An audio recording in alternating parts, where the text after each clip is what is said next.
জাকির খানের মুক্তির পর নারায়ণগঞ্জ জুড়ে ছাত্রদলের শোডাউন। বিস্তারিত দেখুন নারায়ণগঞ্জ প্রতিনিধির পাঠানো প্রতিবেদনে।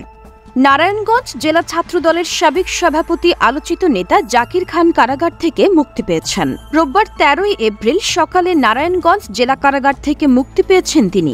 এই সময় তার স্বজন ও নেতাকর্মীরা ফুলেল শুভেচ্ছা জানিয়ে তাকে বরণ করে নেন। সরেজমিনে ঘুরে দেখা গেছে জাকির খানের মুক্তির খবরে সকাল থেকে দলে দলে নেতাকর্মী ও তার স্বজনেরা জেলা কারাগারের গেটের সামনে জড়ো হয়। এই সময় তারা ব্যান্ড বাজিয়ে ও স্লোগান দিয়ে উল্লাস করে। পরে সকাল 10:30টায় জাকির খান কারাগার থেকে মুক্ত হলে তারা ফুল ও মালা দিয়ে তাকে বরণ করে নেন। এই সময় জাকির খান বাংলাদেশ জাতীয়তাবাদী দল বিএনপি ও ফিলিস্তিনের পতাকা নেড়ে আনন্দ উল্লাস করে।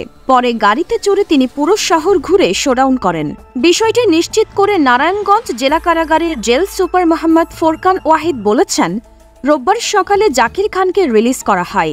অনেক বছর আগে তার বিরুদ্ধে সন্ত্রাস বিরোধী আইনে একটি মামলা হয়েছিল। সেই মামলায় তিনি 5 বছর সাজা ভোগ করেছেন। সাজার মেয়াদ শেষ হলে আজ তাকে মুক্তি দেওয়া হয়। এই বিষয়ে জাকির খানের আইনজীবী অ্যাডভোকেট রবিউল ইসলাম বলেছেন, জাকির খানের বিরুদ্ধে 33টি মামলা ছিল। এর মধ্যে 32টি মামলায় তিনি খালাস পেয়েছেন। বাকি একটি মামলায় তিনি জামিনে রয়েছেন। সন্ত্রাস বিরোধী মামলার কথা উল্লেখ করে তিনি আরও বলেছেন, অনেক আগে তার বিরুদ্ধে সন্ত্রাস বিরোধী আইনে একটি মামলা হয়েছিল।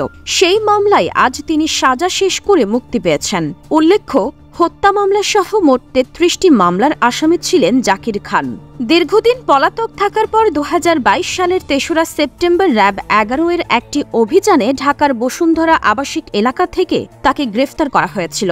এরপর ধাপে ধাপে বিভিন্ন মামলায় জামিন পান তিনি। চলতি বছরের 7 জানুয়ারি সাব্বির আলম হত্যা মামলার রায়ে তিনি খালাস পেয়েছেন।